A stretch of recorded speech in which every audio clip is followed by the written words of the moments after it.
Eh bien, bonjour à toutes et à tous, j'espère que vous allez bien. On se retrouve aujourd'hui pour un unboxing, montage, et on va faire 2-3 tests du fameux écran, le ROG Swift OLED PG27 UCDM. Je l'ai dit du premier coup sans bégayer. On va le déballer ensemble, on va découvrir un petit peu ses caractéristiques aussi. Je vais vous expliquer pourquoi j'ai choisi cet écran, combien ça m'a coûté, et puis on est parti. Donc pour commencer, c'est un 27 pouces, dalle OLED, je crois, ou non, dalle QD OLED, si je ne dis pas de bêtises. 240 Hz, c'est déjà pas mal, hein. Écoutez, en gros, on fait pas beaucoup mieux que ça aujourd'hui en termes de technologie. J'ai choisi le 27 pouces, il existe en 32 pouces, mais ça faisait un peu beaucoup pour moi, donc j'ai préféré le prendre en 27, ça ira très bien. J'ai pas l'habitude déjà de travailler sur des grands écrans, comme vous avez pu voir à côté, c'est un 25 pouces, d'habitude je suis là-dessus. Et je voulais le meilleur écran possible pour ce que je vais faire, donc du gaming, du streaming. On est sur la crème de la crème. Bon, on va passer du coup au déballage. Comme vous voyez, il est balèze quand même, hein. C'est un sacré écran, hein. On en a pour son argent. D'ailleurs, je vous dirai le prix en fin de vidéo. Un petit peu de watch time, hein, vous m'en voulez pas. Bon, on vient de le sortir du carton, c'était pas une mince affaire. Et on a vraiment pas mal de choses dans cette boîte. On va découvrir ça ensemble, hein. De toute façon, on a une espèce de petite sacoche. On va voir ce qu'il y a dedans. Je pense que c'est très certainement les câbles, j'imagine, hein. Ouais, je me suis pas trompé. Donc, les câbles, je crois que c'est du DisplayPort celui-ci. Deux câbles HDMI vers HDMI. DVI, ok. USB 3.2.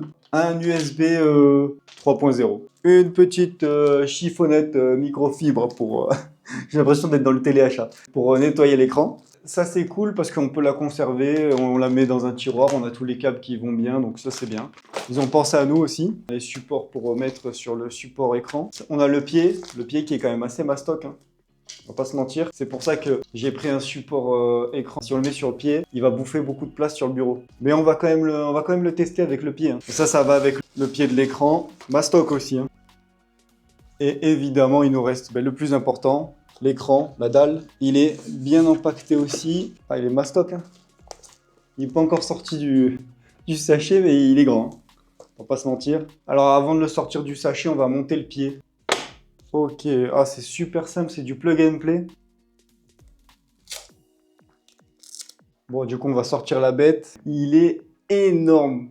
Heureusement que j'ai pris 27 pouces parce que 32, ça aurait fait beaucoup trop gros, c'est sûr. Incroyable, il est magnifique. Il y a un peu les stats de l'écran. 4K, HDR, 240 Hz, OLED, 0,03 millisecondes de réponse. Bon. USB type C en 90 volts, HDMI, pardon, 2.0 Ultra High Speed, DisplayPort 2.1.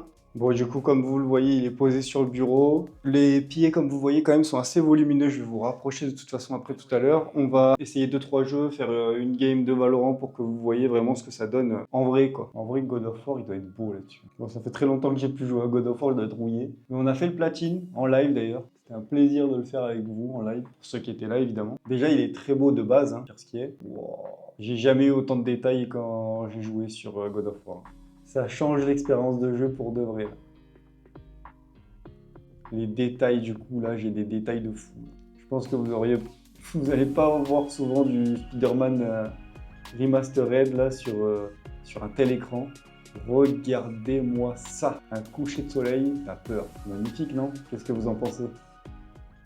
Cet écran, je l'ai eu pour la modique somme de 1035,90 francs au total. Il y avait 10,95 francs de frais de port et l'écran en lui-même coûtait 1024,95 francs. Si vous attendez les soldes ou le Black Friday, vous pourrez peut-être l'avoir un peu moins cher, mais il faut garder en tête que c'est un écran premium qui reste haut de gamme avec une technologie OLED. En principe, ces écrans ne sont pas donnés, donc ça fait mal au portefeuille. Et on passe à la fin de la vidéo. Bon, ben on arrive sur une fin de vidéo pour cet unboxing. J'espère que la vidéo vous aura plu. Comme d'habitude, je vous remercie d'avoir regardé la vidéo. Je vous invite à liker, à partager, à commenter. Abonnez-vous si ce n'est pas déjà fait. Et on se dit au revoir pour une prochaine vidéo. C'était Michel. Ciao.